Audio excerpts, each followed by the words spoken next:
Hello mtazamaji wa channel ya Biomedia, I hope uko poa. Na kwa upande wangu mimi niko vyema sana, tayari nimezifumbata baadhi ya habari hapa kwa ajili ya kuhabarika pamoja. Kama bado huja subscribe, karibu. Nitakukumbusha pia kushare, ku like na ku comment. Karibu sana nikupitisha katika story ambayo inasikitisha kiukweli. Maandamano namna yalivyogharimu maisha ya wasanii pamoja na Watanzania nchini, hili liwe funzo kwetu. Ni msingi wa vurugu kwamba ni uharibifu kama ilivyo kawaida. Upotosha watu kwa sababu huondoa huruma na badala yake hujaza uadui na husababisha vitendo vya kuumiza, na wakati mwingine hugharimu maisha ya watu vile vile. Vurugu mara nyingi tunafahamu zimekuwa ni chanzo cha baadhi ya matukio mabaya zaidi ya binadamu.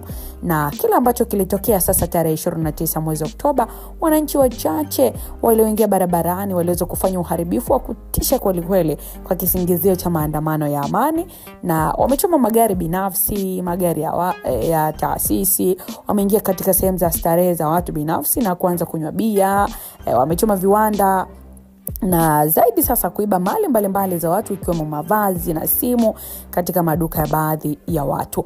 Mfano dhahiri ni uharibifu mkubwa kabisa wenye kugharimu zaidi ya bilioni 2 ambao ulifanywa kwenye ofisi The Voice jijini Dar es Salaam.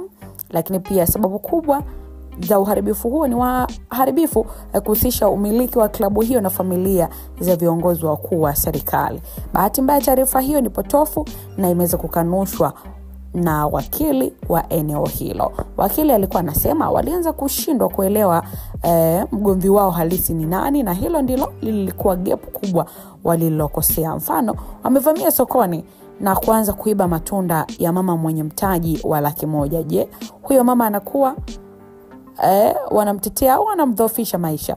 Amehoji mwandishi Alois Nyanda.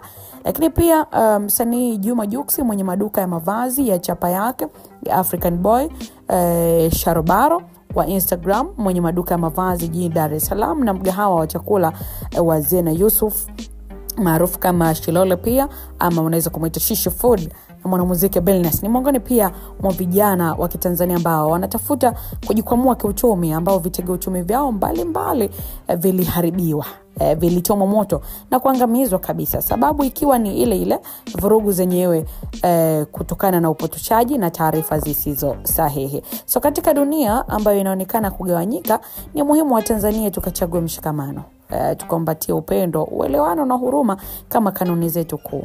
Chuki inaweza kuwa ugonjwa, lakini upendo ndio tiba. Tuvunje mzunguko wa mambo hasi na kupanda mbegu za mustakabali mwema na wa amani zaidi kwa jamii yetu na Tanzania kwa ujumla. Bali na uharibifu wa mali ya umma, lakini pia Watanzania wamepoteza maisha, jambo ambalo viongozi mbalimbali wa dini kiukweli nchini wameungana kuendelea kuomboleza na kuomba amani na kuendelea kuwasitiza Watanzania hili lisijirudie tena, maana halileti picha nzuri hata kwa Mungu wetu aliye mbinguni. Mimi ninatamatisha namna hiyo. Iko na lolote la kuzungumza Mtanzania, moja kwa moja unaweza kuongea na sisi katika upande wa comment section.